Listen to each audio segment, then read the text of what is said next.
কুরবানির ফজিলত কি, এই কুরবানির গুরুত্ব কি?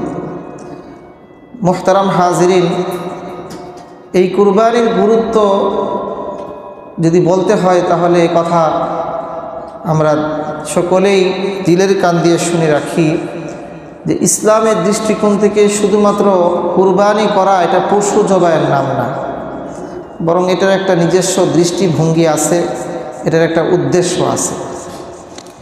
কুরবানির গুরুত্ব বোঝার জন্য এই কথাটাই যথেষ্ট যে নবী আলাইহিস সালাতু ওয়াস সালাম তার নবুয়তি জিন্দেগির 23 বছর, কত বছর? 23 বছর। এই 23 বছরের যে 13 বছর ছিলেন মক্কায় আর 10 বছর ছিলেন মদিনায়। মদিনায় রাসূলুল্লাহ সাল্লাল্লাহু আলাইহি ওয়াসাল্লাম যে 10 বছর ছিলেন, এই 10 বছর টানা প্রত্যেক বছরেই রাসূল সাল্লাল্লাহু আলাইহি ওয়াসাল্লাম তিনি কুরবানি করেছেন। মদিনায় রাসূল সাল্লাল্লাহু আলাইহি ওয়াসাল্লাম যে 10 বছর ছিলেন, এই টানা 10 বছর প্রত্যেক বছরেই তিনি কি করেছেন? কুরবানি করেছেন। এর দ্বারা কুরবানির গুরুত্ব বুঝে আসে। বিশ্বনবী সাল্লাল্লাহু আলাইহি ওয়াসাল্লাম কুরবানির গুরুত্ব সম্পর্কে বলেছেন, মান ওয়াজাদা সাআতান লিআন ইউদহিয়া ফালাম ইউদহি ফালা ইয়াকরুবান্না মুসাল্লানা। যে ব্যক্তি কুরবানি করার সামর্থ্য রাখে, যে ব্যক্তির উপরে কুরবানি আবশ্যক হয়ে গিয়েছে, এতদ সত্ত্বেও এই মহান ইবাদতের প্রতি সে কোনো ভ্রুক্ষেপ করল না, কুরবানি করল না, সে যেন ফালা ইয়াকরুবান্না মুসাল্লানা, সে যেন আমাদের ঈদগাহের মধ্যে না আসে। নাউজুবিল্লাহি মিন যালিক। কুরবানির মতো এত গুরুত্বপূর্ণ আমল সেটা উপেক্ষা করলো, অথচ তার সামর্থ্য আছে, সে করলো না, সে যেন আমাদের ঈদগাহে না আসে। এটা কত বড় সতর্ক বাণী রাসূল সাল্লাল্লাহু আলাইহি সাল্লাম উচ্চারণ করেছে। এই হাদিস দ্বারাও কুরবানির গুরুত্ব বুঝে আসে। এছাড়াও আরও বিভিন্ন হাদিসের মাধ্যমে কুরবানির গুরুত্ব বুঝে আসে। আপনারা সকলে জানেন কোরআনে পাকের সবচেয়ে ছোট সূরা, কোরআনে পাকের সবচেয়ে ছোট সূরার নাম কি বলতে পারবেন আপনারা? সূরাতুল কাউসার। এটা হলো কোরআনের সবচেয়ে ছোট সূরা। এই ছোট সূরার দ্বিতীয় নম্বর আয়াতটা কি? ফাসল্লি লিরাব্বিকা ওয়ানহার। ওয়ানহার, এই ওয়ানহার শব্দের অর্থ হলো হে নবী, ফাসল্লি আপনি নামাজ পড়ুন, লিরাব্বিকা আপনার রবের জন্য, ওয়ানহার এবং আপনি আপনার রবের জন্য কুরবানি করুন। তাহলে নামাজের আদেশের সাথে সাথে, রবের উদ্দেশ্যে নামাজের আদেশের সাথে সাথে যে বিষয়টা উল্লেখ করা হয়েছে সেটা হলো যে আপনি আপনার রবের জন্য কুরবানিও করুন, আপনি আপনার রবের জন্য নামাজ পড়ুন, আপনি আপনার রবের জন্য কি করুন? কুরবানি করুন। এই আয়াত দ্বারাও কুরবানির গুরুত্ব বুঝে আসে। তাহলে কোরআনের এই আয়াত যে আপনি আপনার রবের জন্য নামাজ করুন এবং কুরবানি করুন, এই আয়াত দ্বারাও কুরবানির গুরুত্ব বুঝে আসে। ঠিক তদ্রূপ রাসূল সাল্লাল্লাহু আলাইহি ওয়াসাল্লাম বলেছেন, যে ব্যক্তির সামর্থ্য আছে কুরবানি করার, অথচ সে কুরবানি করলো না, সে আমাদের ঈদগাহে যেন না আসে।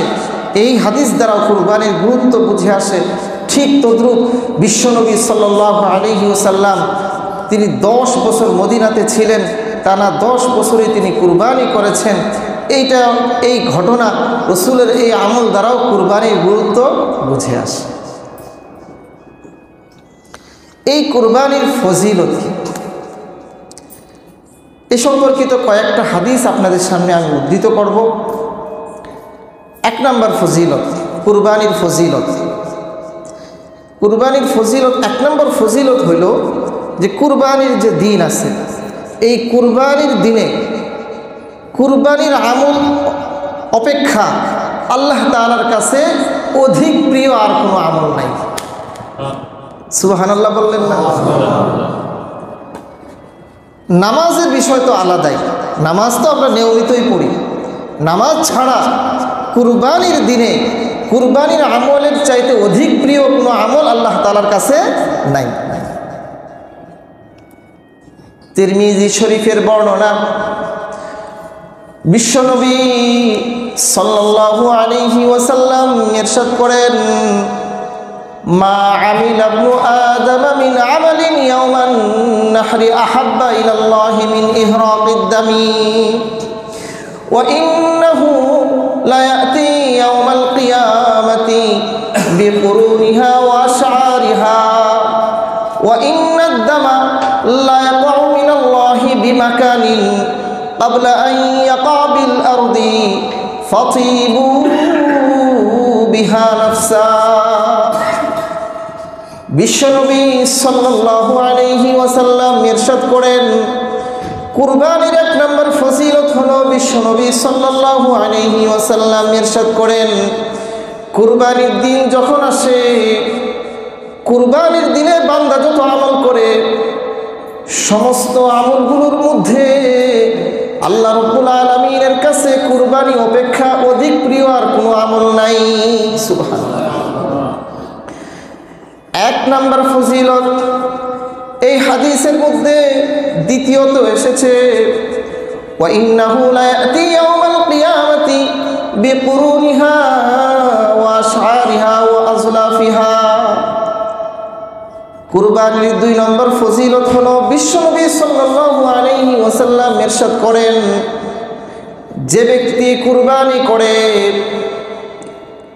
ওই ব্যক্তি কাল কিয়ামতের ময়দানে যখন সে উপস্থিত হবে, সে তার কুরবানির পশুর মধ্যে যে খুর আছে, যে শিং আছে, যে চুলগুলো আছে, পশমগুলো আছে, এই সবগুলো সহ কাল কিয়ামতের ময়দানে ওই পশু সহ সে আল্লাহ রাব্বুল আলামিনের দরবারে উপস্থিত হবে এবং ওই পশুগুলো তার পক্ষে আল্লাহ রাব্বুল আলামিনের কাছে সাক্ষ্য দিবে। মুহতারাম হাজিরিন, কুরবানির পশু তার উল্লেখযোগ্য অংশ হলো গোশত, তাই না? তাহলে কি গোশত ছাড়া উপস্থিত হবে? কি বলেন? কুরবানির পশুর তার খুর আছে না, খুর, তারপরে কি শিং, এগুলো তো তেমন উল্লেখযোগ্য অংশ না। খুর, শিং, চুল এগুলো তো আমরা খাইও না, এইগুলো সহ উপস্থিত হবে। তাহলে কি গোশত ছাড়া উপস্থিত হবে? গোশত নিয়ে উপস্থিত হবে। অর্থাৎ কুরবানির পশু তার সমস্ত অঙ্গ প্রত্যঙ্গ সহকারে কাল কিয়ামতের ময়দানে এগুলো উপস্থিত হবে। সুবহানাল্লাহ। উদ্দেশ্য এবং কুরবানি দাতার পক্ষে সে সাক্ষ্য দেবে। এটার ব্যাখ্যা এটাও হইতে পারে যে একটা কুরবানির পশুর মধ্যে যত ধরনের বিষয় আদি আছে, শিং, খুর ইত্যাদি, এগুলোর বদলে ওজন করলে যে আমল নামা, সেই আমল নামা আল্লাহ রাব্বুল আলামিন কুরবানি দাতার আমল নামার মধ্যে পৌঁছায় দিবেন।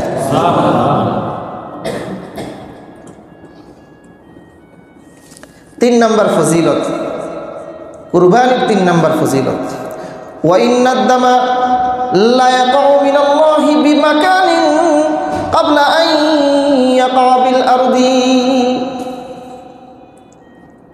কুরবানির পশু যখন নাকি এটাকে জবাই করা হয়, জবাই করার সাথে সাথে কুরবানির পশুর গলা থেকে যে রক্ত বের হয়, ওই রক্ত জমিনে পড়ার আগেই আল্লাহ রাব্বুল আলামিনের দরবারে সেটা পৌঁছে যায়। কুরবানির যে পশু আমরা শোয়াই, সেই পশুটা থেকে মাটির দূরত্ব কতটুকু? সর্বোচ্চ আধা হাত, তাই না? বা আরো কম, ঠিক না? এই পশুটার যে রক্তের প্রথম ফোঁটাটা, এই ফোঁটাটা জমিনে পড়তে কয় সেকেন্ড লাগে? 1 সেকেন্ড, 2 সেকেন্ড, 3 সেকেন্ড, ধরেন 2 সেকেন্ড 3 সেকেন্ড, এর বেশি তো লাগে না, তাই না? আধা হাত নিচে পড়তে আর কতটুকু সময় লাগে? এই রক্তটা 3 সেকেন্ড দূরত্বে মাটিতে পড়তে 2-3 সেকেন্ড ব্যবধান, এই মাটিতে পড়ার আগে সপ্তম আকাশের উপরে আল্লাহ রব্বুল আলামিনের দরবারে এই রক্তের ফোঁটা পৌঁছে যায় মাটিতে পড়ার আগে। এই হাদিসের মধ্যে 4টা অংশ।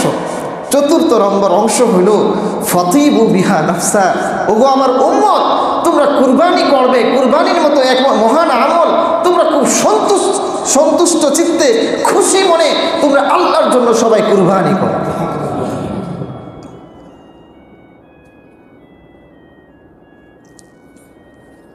কুরবানির 3টা ফজিলত বললাম। 4র্থ নম্বর ফজিলত হযরত যায়েদ ইবনে আরকাম রাদিয়াল্লাহু তাআলা আনহু সূত্রে বর্ণিত, তিরমিজি শরীফে এমনিভাবে ইবনে মাজা শরীফে এই হাদিসটি এসেছে। সাহাবায়ে কেরাম রাসূলুল্লাহ সাল্লাল্লাহু আলাইহি ওয়াসাল্লামকে জিজ্ঞাসা করলো, মা হাযিহিল আযাহি ইয়া রাসূলুল্লাহ, ওগো আল্লাহর রাসূল, এই কুরবানি জিনিসটা কি জিনিস? ক্বালু সুন্নাতু আবিকুম ইব্রাহিম, ক্বালা সুন্নাতু আবিকুম ইব্রাহিম। রাসূল বললেন, এটা তোমাদের পিতা ইব্রাহিম আলাইহিস সালাতু ওয়াস সালামের সুন্নাত। সাহাবায়ে কেরাম রাদিয়াল্লাহু তাআলা আনহুম এবার রাসূলুল্লাহ সাল্লাল্লাহু আলাইহি ওয়াসাল্লামকে জিজ্ঞাসা করলেন, ফামা লানা ফিহা ইয়া রাসূলুল্লাহ, ওগো আল্লাহর রাসূল, এই কুরবানি করলে আমাদের কি লাভ, আমাদের কি সওয়াব? রাসূল সাল্লাল্লাহু আলাইহি ওয়াসাল্লাম উত্তর করলেন, বিকুল্লি শারতিন হাসানা,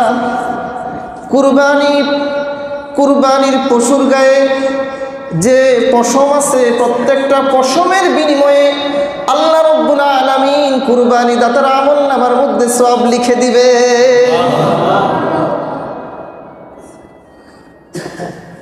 সাহাবায়ে কেরাম বললেন, ইয়া রাসূলুল্লাহ,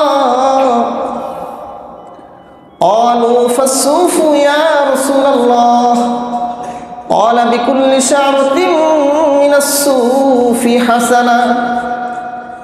ওগো আল্লাহর রাসূল,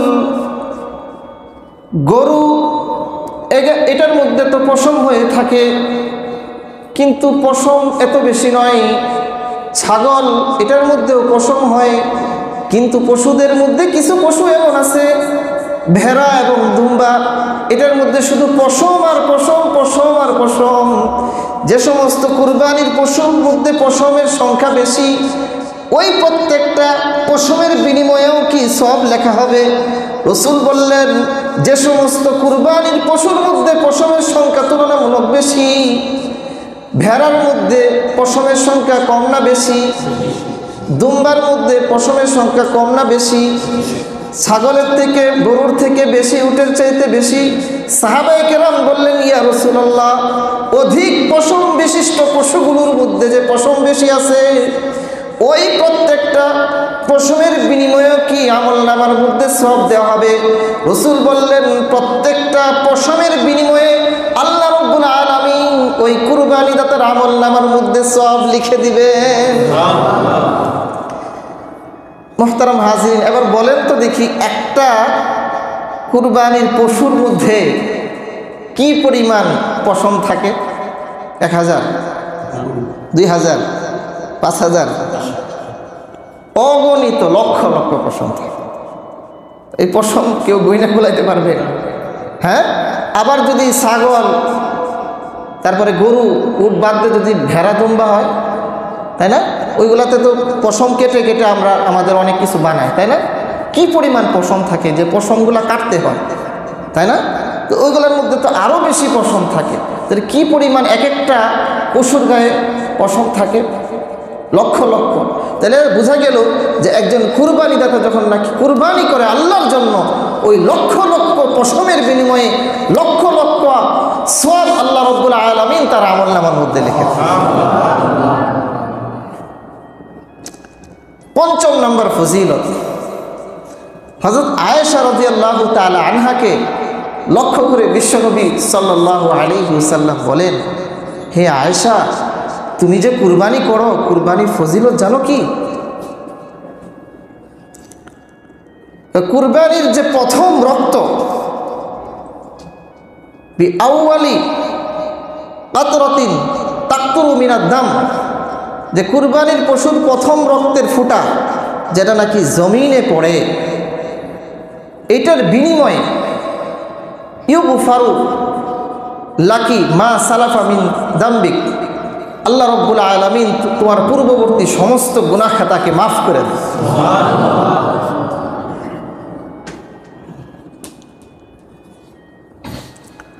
তাকতুরু মিনাদ দাম, রক্তের ফোঁটা যেটা বের হয়, এই প্রথম ফোঁটার সাথে সাথেই, বের হওয়ার সাথে সাথেই আল্লাহ রব্বুল আলামিন তোমার পূর্ববর্তী সমস্ত গুনাহকে মাফ করে দেন।